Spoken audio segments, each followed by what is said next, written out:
And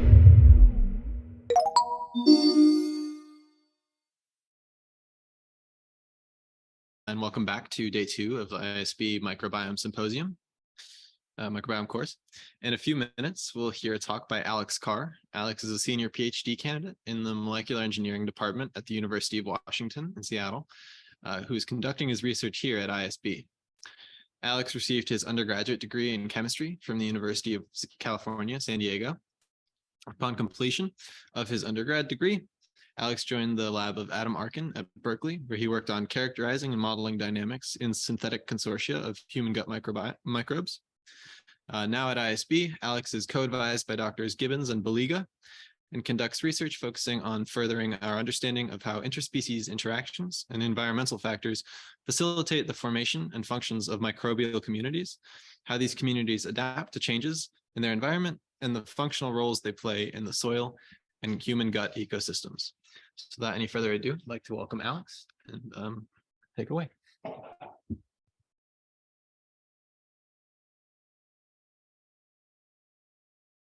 Thank you, Nick, for that lovely introduction. Okay, let's see, I'll share my screen. Oh, it's already shared. Great. Oh, let's see, share. There we go. All right, so yeah, thank you everybody for coming back for day 2 of the microbiome course. And yeah, let's get right into it. So I'll be telling you about some of the research I've been doing in the Gibbons lab, leveraging community level metabolic models to predict C. diff colonization. So yeah, why do we care about C. diff? Well, it's actually one of the leading causes of GI tract infections. Here in the US, at least, C. diff infections are a serious issue which affect nearly 500,000 people annually, 6% of which are fatal. And while the rate of infection has been decreasing in recent years, it's still a serious burden. And we know, based on the research that's been done so far, that factors such as antibiotic use, diarrhea, and other disruptions to the host microbiota are major risk factors for infection. And some of the progress thus far, we know, for instance, that fecal microbiome transplants are very effective remedies, and that's because they are able to reintroduce healthy microbiota into the community that can outcompete C. diff for the niche it occupies. And through correlative studies, we know that there are numerous gut microbes that have been shown to be associated with disease prevention. Excuse me. But there's an important distinction here between colonization and the transition to infection. One thing, for instance, is the fact that more of us actually have C. diff than you might expect. In adults, there's estimates put it around 4 to 15% are asymptomatic carriers here in the US. And what that means is that you can be colonized by C. difficile, but not necessarily have the symptoms of a C. difficile infection or really any negative consequence. And this is primarily facilitated through acquisition of spores in the environment and other factors. If we look at infants, the rate of colonization by C. diff is actually a lot higher. Some estimates put it around 30%, and with no real detrimental effect from its presence. And so how does infection develop post-colonization? Well, again, this is really due to disruptions in the microbiome, which open up a niche space for C. difficile to thrive. And the way this one mechanism by which this can occur is the fact that C. diff is a spore-forming microbe. And so these spores allow it to persist following disruptions. There are also antibiotic resistant strains of C. diff that have been found in the clinical settings. And so when C. diff is able to persist through these disruptions, whether it be diarrhea or antibiotic use, it really kind of just opens up this niche and without any competition, allows it to bloom, leading to CDI. And so really to kind of address this question, ourselves and many others in the research community have sought to try to understand the interactions in the microbial community that can prevent and promote colonization, so that ideally we can move past FMT and really be able to design our probiotics that might be able to aid the prevention of this disease. And so here I'm showing you just kind of a schematic for the kind of workflow that I think is just kind of the general principle that we use in gut microbiome research. We want to understand the community, so we look at the DNA, whether it be 16S or metagenomics. And then through this analysis, we can get an idea of the composition of the community, whether it be over time or cross-sectionally across populations. And ultimately, at least in this case, we want to really understand the kind of interactions that might be putative interactions that might be occurring in the community. And generally, we will use like correlative approaches to look at associations, but we know this approach is fraught with challenges. And so the research that I'm doing here in the Gibbons lab is seeking to supplement this data with metabolic modeling techniques so that we might get closer to understanding the mechanistic underpinnings of these associations and interactions. And so to do that, I'm using a mechanistic modeling framework, this MyCom, which you've heard a lot about today. And so, yeah, I'll just show you how I'm using this tool to understand how C. difficile is colonizing the gut microbiome. And so, important distinction here is because in the metabolic models, we don't really have kind of an integration of the host side, and really like not a great representation of the formation of the toxins that C. diff produces. So really, we're just kind of looking at colonization, which is the first step, as I mentioned, in the development of CDI. And so here's just an illustration of the methodology that I've used to try to dissect this phenomena. The basic idea is to try to identify resistant and susceptible microbiota. And we do this by challenging, we develop these metabolic models, and then we challenge them by introducing C. difficile, a genus level Clostridoides difficile model into the microbiome at a fixed percentage. And then we ask the question, does it grow? And we use MyCom to answer this question. And in the microbiomes where we do see appreciable predicted growth, we can then use the predicted fluxes to understand what niche the C. difficile might be occupying, what strategies it's using, and how the community may or may not be facilitating its colonization. And so we started this using some publicly available data, time series that were generated in the Eric Alm's lab, where here I'm showing you a time series for an individual over a period of close to a year. And what we see here at the top is their microbiome profile. And here, where I've indicated this arrow, where you see this large bloom of proteobacteria, this individual actually got food poisoning, which facilitated a diarrheal event. And what you can see down below in the trace, in the blue, what we see is this person prior to this event did not have C. difficile or C. diff in their system, but following this event, you see they appear to be colonized by C. diff. And you'll notice too, like the trace is pretty spiky and the relative abundance is quite low. And this is because we're pretty close to the limit of detection here. So you might expect this kind of spiky behavior. And then I took this data and essentially did this in silico invasion assay that I just mentioned on the previous slide. And what we see is the predicted growth rate from Microbiome. It shows fairly good qualitative agreement with the empirical result. We see prior to the food poisoning event, the predicted growth rate of C. diff is negligible. It's 0. But following the event, you see the predicted growth rate exhibits the same or very similar spiky behavior as the empirical abundance. And so the model would predict that this individual is susceptible, and empirically we see that's true.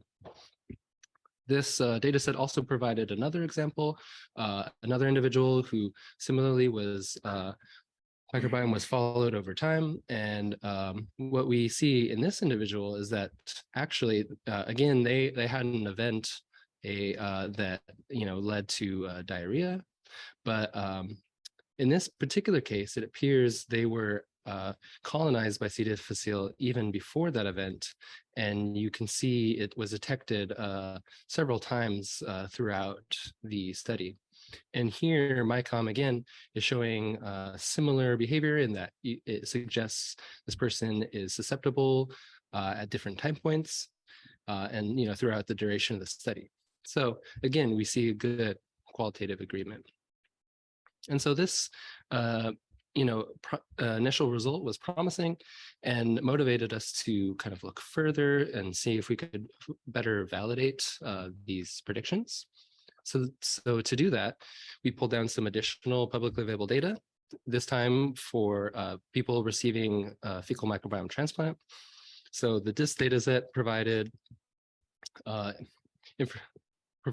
data on individuals who came in with gut dysbiosis, and they received an FMT, and in the majority of the cases, the recovery was observed. And so what we see here in this violin plot is that prior to FMT, the predicted growth rate, the log growth rate of C. diff in the models is fairly uniformly high.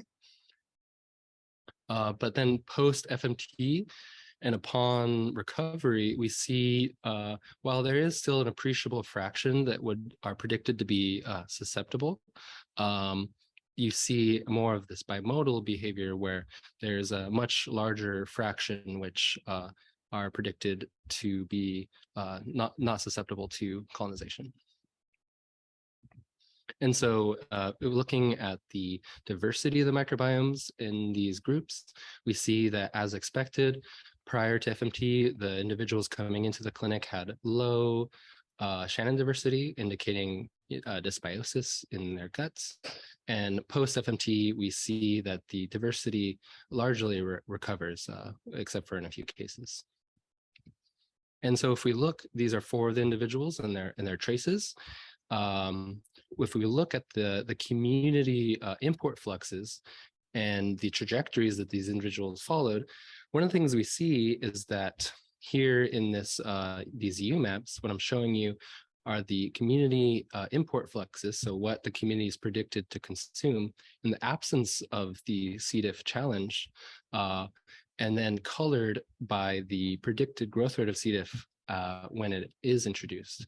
And what we see is this clustering behavior where you see the community import flux or what it's consuming does seem to do a decent job of predicting whether or not C. diff can invade. And then on top of that, what I'm showing you in these 4 different plots are 4 different individuals who came in starting at the red point, the red circle, where you see in just about every case, they are starting at a point where the predicted growth rate is high. And then the individual traces are the trajectories through this predicted space. And you see in the vast majority of cases where you have the red star, they end in a state where the predicted growth rate is low, but there is a lot of bouncing back and forth in some cases, between high predicted growth rate and low predicted growth rate, which might be suggesting that while many of these individuals recovered, there was always potential for a second reoccurrence. And we know this is a fairly common issue for CDI. And so kind of digging into this a little bit more, these results were suggesting that the community really plays an important role in whether or not C. diff might be able to colonize. And so we sought to understand whether it is capable of occupying multiple niches. And the answer to that is yes, it does appear to have multiple strategies. So here, what I'm showing you is the same FMT data set. Now it's focused on just the import fluxes of C. diff. And so each row is a metabolite flux on the log scale. And you see we're clustering both on the metabolites, but also on the patients. And then at the top, the red bar is the growth quantile for the predicted growth rate of C. diff. And what we can see in this heat map is there appears to be at least 3, maybe 4 distinct clusters where you see there's kind of differences in the pattern of import fluxes. For instance, on the far left, we see this quantile where the growth is relatively high. You see high import of many of these metabolites, several of which are known to promote C. diff's growth in vivo. So for example, we see succinate, ornithine, and trehalose, which are all known to promote C. diff's growth. But an interesting feature here is that we see in the far right, there's C. diff's also able to obtain fairly high growth rates, but using only a subset of the metabolites present. And so again, this is suggesting that it might have multiple strategies for colonization. And so to see whether or not this is specific to this data set or whether it generalizes across data sets, we pulled down some additional data. So Burkle et al. Is the FMT study. David et al. Is the time series that I showed you previously. And then supplementing those two, we also have the Airvale data set, which is a fairly large, densely sampled cohort that was generated through a study here at ISB, as well as the American Gut Project, which is actually now the MicroSETA initiative. Initially, this was a North America specific endeavor, but has now sought to kind of globalize their effort. And so what we see here, again, these are the import fluxes for C. diff specifically that have been reduced to 2 dimensions using UMAP. What we see is across these 4 very different data sets, you see very similar structure in the shape of this import flux space. And what this really is suggesting is that, at least in this modeling framework, the strategies used by C. diff appear to be very similar in these different settings. And one of the major differences really just being the sparsity of the data, where you see the larger data sets have the pattern is much more filled in. And so this is very promising results. And so to dig into this just a little bit further, we sought to understand whether what are some of the relationships between the predicted growth rate and some of the, like for instance, the Shannon diversity, which we know is a predictor of dysbiosis in the gut. And one of the interesting things that came out of this, here I'm showing you the relationship between the growth rate, predicted growth rate, and Shannon across all the data sets integrated. And one of the interesting things here is, while initially you might expect a kind of negative linear relationship, as the Shannon diversity increases, maybe you'd expect the log growth rates to decrease, until it's at its lowest at the highest diversity. But what we actually see is this sort of sweet spot where you see there's a kind of global minimum here at an intermediate Shannon levels, but the growth rate increases again as the diversity becomes very high. And while this might be surprising, it actually does kind of align with some of our empirical knowledge about diversity in the gut microbiome. We know when people have diarrhea or there's dysbiosis, the diversity tends to be very low. But we also know in other settings, such as when individuals are constipated, the diversity can actually be quite high, but this isn't always necessarily a good thing. And so one mechanism here might be that in the higher diversity settings, there's potentially more individuals that might be creating niche space for C. diff.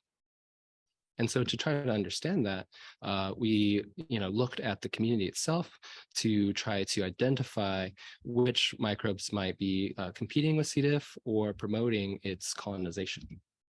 So to do that, one kind of initial pass through the data to identify some putative hits was to simply correlate the growth rates of all the genera with Clostridioides across all the data sets. And what we see is that there are quite a few that actually have fairly strong Pearson correlation in their log growth rates. And so this is, suggesting that maybe there's the positive relationship here might be suggestive of some cooperation between these organisms, but the correlation only tells you so much. So to kind of dig into that further, here I'm showing you the import flux space for the entire communities across all the data sets. And here I'm also coloring these top 3 most correlated genera, as well as Clostridioides. And some of the features here we see, again, for Clostridioides, we see there are multiple clusters, again, suggesting multiple strategies. We also see that this is true for some of these genera, which are correlated with C. diff, but also we see there's very little overlap in the niche space of these other genera and Clostridioides. Again, maybe suggesting that they are not necessarily competing with each other. Maybe there's some cooperation, but not in every case. You do see there are some points where there is overlap. And so, yeah, one of the things we see, for instance, if we look at succinate import, again, one of those metabolites that is known to empirically promote C. diff's growth, what we see is that Clostridioides will generally import this metabolite when it's predicted to grow well. And when it isn't growing well, you see there's competition. In this case, specifically from Foca-Kola, which is Bacteroides vulgatus. But also you see some competition with Bladia and Raminococcus. But importantly, the relationship with Bladia is sort of context dependent, because there's both the Bladia, the Foca-Kola, Bacteroides, and a number of other genera you see when they're not competing with C. diff for succinate, in this case are also exporters of succinate in the case where C. diff's growing best. So it would seem in this case that several of these genera are potentially providing one of the key metabolites that C. diff is subsiding on. This is true for ornithine as well. For ornithine, you see the consumption by Clostridioides is very context dependent. It generally, when it does consume it, it grows very well, but it doesn't always consume it. And you see, in this case, there's a lot more competition for ornithine. You see there's a lot of genera that are also consuming it. And when they are consuming it, generally Clostridioides is not. And among those, you see again, Bladia shows up, Foca-Kola, and a few others, the Eubacterium as well. But similarly, as before, you see some of these some of these genera that are competing for this metabolite are also potential exporters. And when they are exporting it, C. diff's importing it, and it seems to promote its growth. So this really just points to the context-dependent nature of these cooperative and competitive interactions and their importance in promoting or preventing colonization. And so, I'll end there with kind of some of the data that I'm showing you and discuss some of the paths forward. What I showed you are, some very interesting results that kind of point towards specific mechanisms. But, with correlation studies, these are still putative mechanisms. And so really, we would ultimately like to validate these further using very controlled studies. It's hard to do this in human populations. One of the challenges discussed today, for instance, are formulating accurate representations of the diet. And so another strategy here that we're looking to leverage are in vitro studies, where we can use well-defined and simplified communities to test some of these modeling hypotheses. We can look at communities of varying composition. We can also use well-defined media. And there are some data that have already been generated for this purpose, particularly the study that was recently published, looking at communities of different complexity and how they interact with C. diff in vitro. And importantly, like with some of the other results I showed you, we can use this modeling framework to test our predictions and compare them against the empirical growth measurements, but also potentially compare our predicted fluxes with empirical measurements of metabolite production and consumption using other omics measurements. And so to conclude, just to reiterate a little bit what I told you. Oh, it froze. Oh, there we go. Sorry.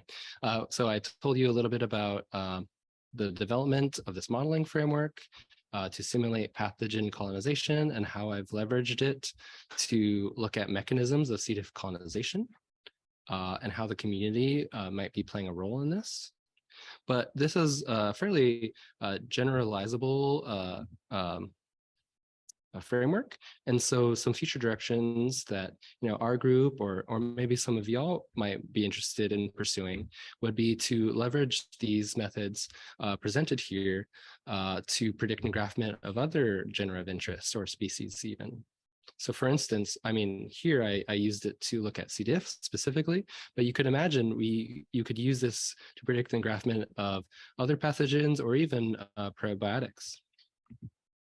And you could also, as was presented in the course, assess the role of diet and community composition on colonization, and really potentially use this for engineering specific microbiomes for the purposes of interest.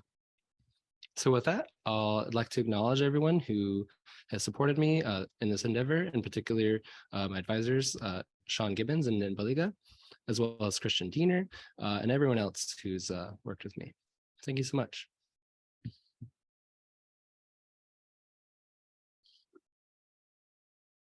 So maybe now we can take some questions if there are any. Sean, do you or anybody? Yeah, so I guess one question that came up is, things you presented, they're all using similar tools that you showed us today. Is that the case? Yep. I'm using MyCom straight out of the box.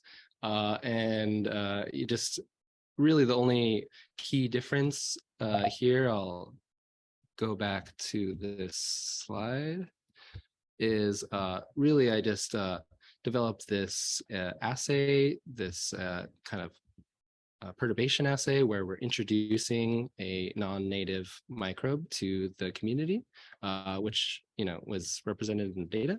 But yeah, you can use all the tools that were presented today to do very similar types of analysis.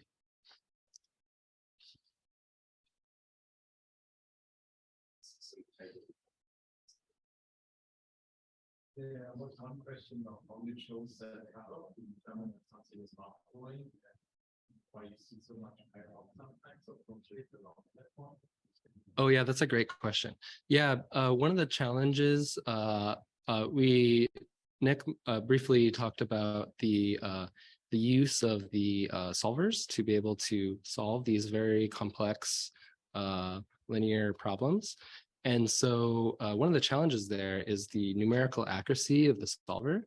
And so empirically, we know that the solver we've been using, one of the, I believe it's CPLEX with the academic license, it has an accuracy limit of 10 to the -6 in terms of like the numbers that it will generate. And so given that constraint, we chose that as our cutoff. So any value less than 10 to the -6 was considered 0 essentially. And so we actually, any value lower than 10 to the 6, we make 10 to the 6. And so that's why you see pile up around that value.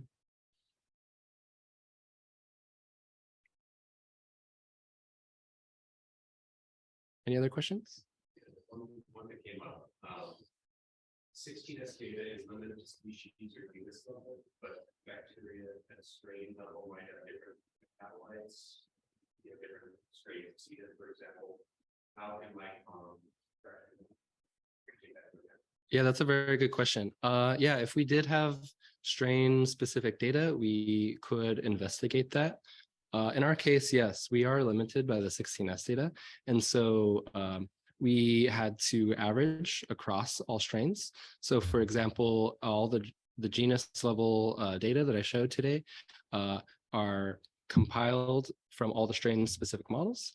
And so even for the Clostridoides model, that's actually composed of 4 different strains, 2 of which are known to be toxigenic and 2 that are not. And so, yeah, that is an important distinction. And hopefully in the future with more accurate estimation techniques, like for instance, the use of metagenomics, you can get down to the species or strain level, but that is a limitation of our study. Sweet. So with that, thank you very much again. And